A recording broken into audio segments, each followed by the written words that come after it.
नमस्कार, CG24 news के bulletin में आप सभी का स्वागत है। मैं हूं सुमन पांडे। खबरों की शुरुआत करते हैं, लेकिन सबसे पहले नजर डाल लेते हैं सुर्खियों पर।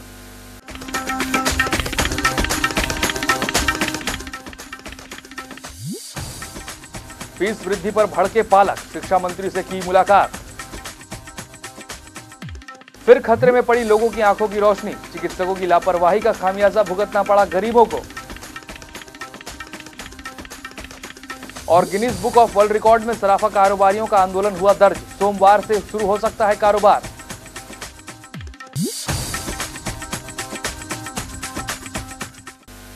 सुर्खियों के बाद अब खबरें विस्तार से। प्रदेश में निजी स्कूलों की मनमानी फीस वृद्धि का सिलसिला थमता दिखाई नहीं दे रहा है। इसके साथ ही फीस वृद्धि पर अब पालक और राजनेताओं ने भी अपनी तलवारें खींच ली हैं। शनिवार को पालक संघ ने प्रदेश के स्कूली शिक्षा मंत्री बृजमोहन अग्रवाल से मुलाकात की और फीस वृद्धि पर रोक लगाने की मांग की है। शिक्षा के नाम पर भले ही हम अपनी पीठ कितनी भी थपथपा लें, पर निजी स्कूलों में मनचाहे फीस देकर हम सबकी कमर टूटती दिखाई देती है।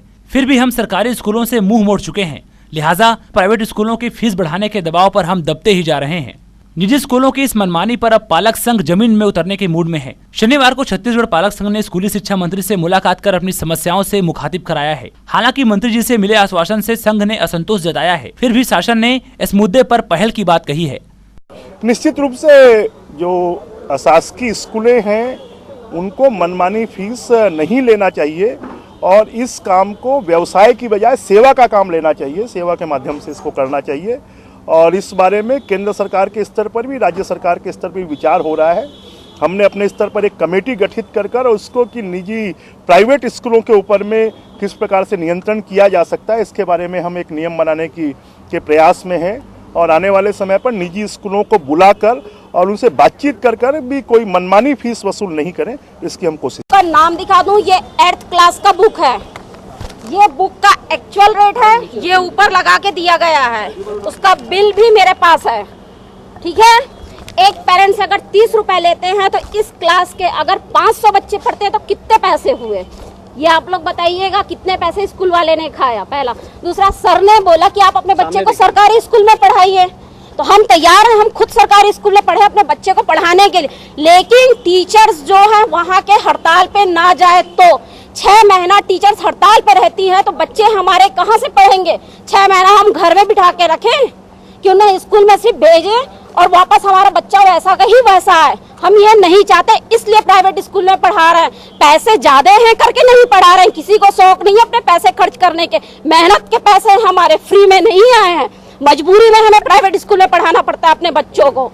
यहाँ हर चीज के लिए पैसे लेते हैं, बिल्डिंग फंड लेते हैं, कौशल मनी लेते हैं, बस के लिए 12 महीने का किराया लेते हैं। 10 महीना बस चलता है, स्कूल 10 महीने चलता है, 12 महीने का लेते हैं। हमारी 5 मांग थी मंत्री जी से। पालक संघ के नेतृत्व हम लोग आए थे कि छत्तीसगढ़ के जितनी भी शासकीय निजी स्कूलें हैं, अशासकीय स्कूल, उसमें लगातार मनमानी रूप से मैंने यहाँ के उद्योगपतियों द्वारा षड्यंत्र कर शराब ठेकेदार और कबाड़ी और ये सब लोग स्कूल चला रहे हैं जो खुद 10वीं पास नहीं है और अवैध रूप से वसूली कर रहे हैं, लगातार फीस वृद्धि कर रहे हैं और इस पुस्तकों में, कापी में, ड्रेस में, इस सब चीज़ों में कोई अंकुश नहीं है। राज्य सरकार से हमारी मांग थी जिस तरह से इंजीनियरिंग महाविद्यालयों में अंकुश लगा के एक फीस निर्धारित की गई है कि एक उस तरह से स्कूलों में भी निर्धारित रूप से फीस अंकुश होकर फीस लगानी चाहिए।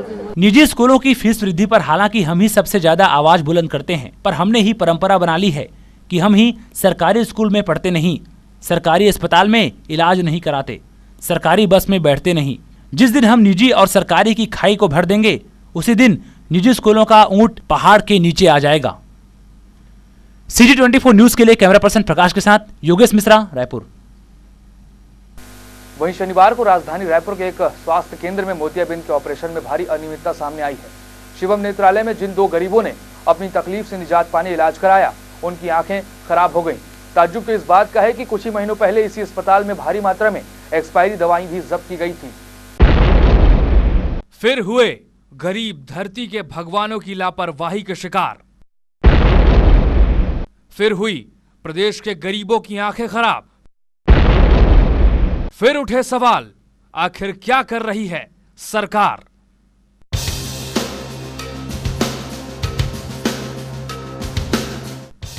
बालोद और दुर्ग के बाद अब राजधानी में भी चिकित्सकों की लापरवाही से 2 लोगों की आंखें खराब होने का मामला सामने आया है। शिवम नेत्रालय में अपनी आंखों की परेशानी का इलाज कराने गई लक्ष्मीबाई और दसरों मिस्त्री को लेने के देने पड़ गए और डॉक्टरों की लापरवाही का खामियाजा इन्हें अपनी आंखों की रोशनी देकर चुकाना पड़ा है। जो थोड़ा बहुत इन्हें इलाज के पहले दिखाई पड़ता था, अब तो वो भी ना के बराबर हो गया है।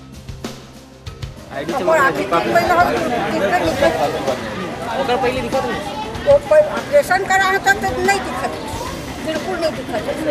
पहले तेरी बात हम करा तो पूरा दिखत, एक करा मुझे दोनों आदमी करे ऑपरेशन, दोनों आदमी। ऑपरेशन के पहले दिखा था इसको? हाँ, थोक छका। ऑपरेशन के बाद नहीं दिखा? हाँ। डॉक्टर के क्या नाम है? हम लोग नहीं जानते। कहाँ हो इस ऑपरेशन? ठीक है, दो नाम था। पहले कम दिक्कत था, मैं बोला अच्छा दिखी करके कोई दूसरे से पूछ के नहीं, यहीं बगैर पूछे यहीं आ गए, ये करा। तो मैं कई बार मारिक भाई गिर जाता हूँ कभी। वहीं इस पूरे मामले को सियासी रुख पकड़ते देर नहीं लगी। अस्पताल प्रबंधन और राज्य शासन के खिलाफ नारेबाजी करते युवा कांग्रेसियों ने अस्पताल की काली करतूत पर कालिख पोती और गरीबों पर हुए इस जुल्म पर जमकर प्रदेश सरकार को कोसा। वहीं अस्पताल पर भी फर्जीवाड़े का आरोप लगाया है। हमारी वार्ड की एक लक्ष्मीबाई करके है, यहाँ पे 2 महीना पहले ऑपरेशन करवाई थी और 2 महीना पहले ही इसकी क्लिनिक में छापा पड़ के ये बंद हो गया था। हमें बहुत दुख की बात है कि इस राज्य के मुख्यमंत्री खुद एक चिकित्सक होके ऐसी दुर्घटना राजधानी में घट रही है। हम इसका घोर और ऐसी फर्जी डॉक्टर अपना बिना डिग्री लिए हुए क्लिनिक चला रहे हैं, बिंदास होके, किसी की कोई डर नाम की कोई चीज़ ही नहीं है। हम ये चाहते हैं कि इसकी क्लिनिक बंद हो और इसको गिरफ्तार किया जाए। ये लोग किस तरह से काम करते थे? कोई एक डॉक्टर के लाइसेंस? हाँ, कोई नागपुर के डॉक्टर बताया जाता था कि उसके आधार पे उनकी साइन से, अथॉरिटी से ये अपना क्लिनिक चलाते थे, ये बताया जाता था। हम जब भी कोई भी आते थे यहाँ पे और मोहल्ले के लोगों को कोई पर्ची नहीं दिया जाता था कि मोहल्ले के लोग हैं आप करके। आपको बता दें कि जिस शिवम नेत्रालय को अपनी टीवी स्क्रीन पर आप देख पा रहे हैं, उसी नेत्रालय में कुछ दिनों पहले स्वास्थ्य विभाग के अमले ने दबिश देते हुए एक्सपायरी दवाइयों का जखीरा बरामद किया था। वहीं लोगों को हुई इस परेशानी पर किस कदर अस्पताल के संचालक महोदय पल्ला झाड़ रहे हैं, तो जरा आप भी सुन लीजिए। मेरे को अभी कोई बात नहीं करना, मेरा डॉक्टर बात करेगा जो भी बात करना है। अच्छा ये बताइए, इससे पहले भी डॉक्टर को बुला लीजिए, बस मेरा जो भी बात करना है मेरे आगे डॉक्टर से बात करेंगे, कोई बात नहीं करना है, कोई दिक्कत नहीं, यहाँ नहीं बुलाएंगे। कुछ ही समय पहले शासकीय शिविरों और चिकित्सालयों में लोगों को अपनी आंखों की रोशनी गंवानी पड़ी थी। वहीं अब राजधानी में इस मामले के सामने आने के बाद जवाबदारों की निष्क्रिय कार्यप्रणाली का अंदाजा लगाया जा सकता है। मगर सवाल अब भी कायम है कि आखिर सरकार क्या कर रही है।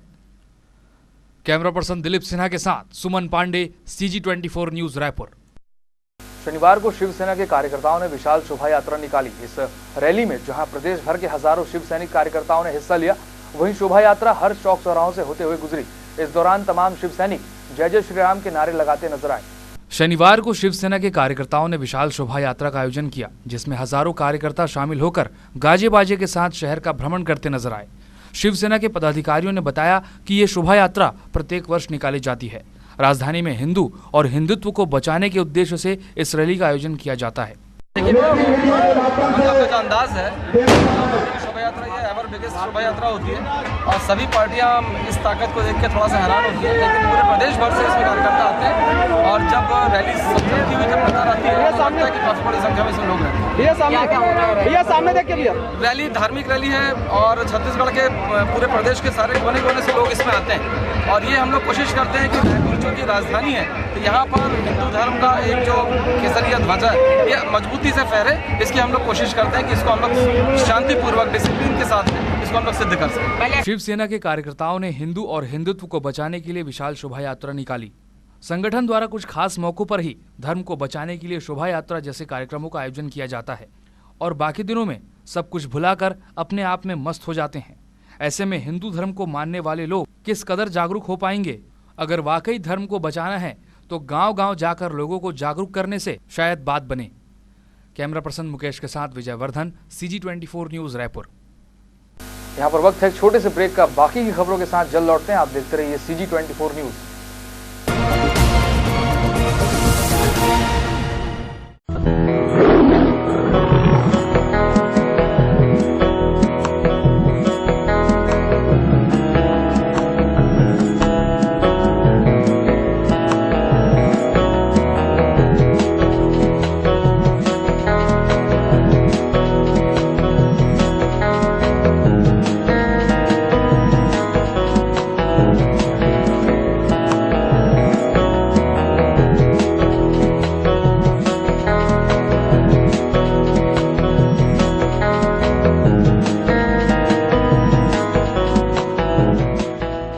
राय ज्वेलर्स, आकर्षक और नए डिजाइनों के आभूषणों के लिए सिर्फ राय ज्वेलर्स, जहां आप पा सकते हैं सोने और चांदी के सभी प्रकार के आभूषण।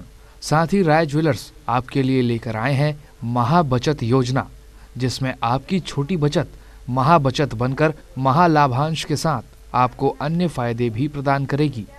आपके लिए बोनस पॉइंट के साथ ही मेंबरशिप बोनस और कलेक्शन की सुविधा। ज्यादा जानकारी के लिए संपर्क करें राय ज्वेलर्स, माना मेन रोड, माना कैंप, रायपुर, छत्तीसगढ़। कॉन्टैक्ट 9753056459। आइए आइए आइए, फर्नीचर का जाना पहचाना नाम सिमरन फर्नीचर आपके घर को खूबसूरत बनाए। सिमरन फर्नीचर, बेहतरीन क्वालिटी, वाजिब दाम, नई साज सज्जा, नए अंदाज और नए फर्नीचर के साथ आपकी सेवा में सिमरन फर्नीचर। प्रत्येक खरीदी पर 20% तक की छूट। साथ ही आपके लिए डबल धमाका ऑफर, जिसमें आपको मिलेगा एक फर्नीचर की खरीदी पर एक बिल्कुल मुफ्त सोफा सेट, डबल बेड दीवान, dining table, centre table, dressing table, सभी प्रकार के होम व ऑफिस फर्नीचर के उत्पादक व विक्रेता सिमरन फर्नीचर। हमारा पता है सिमरन furniture, Jeevan Bima Marg, main road, Pandri, Raipur, Chhattisgarh. Contact 9304141339, 9301089389 और 07714084 139।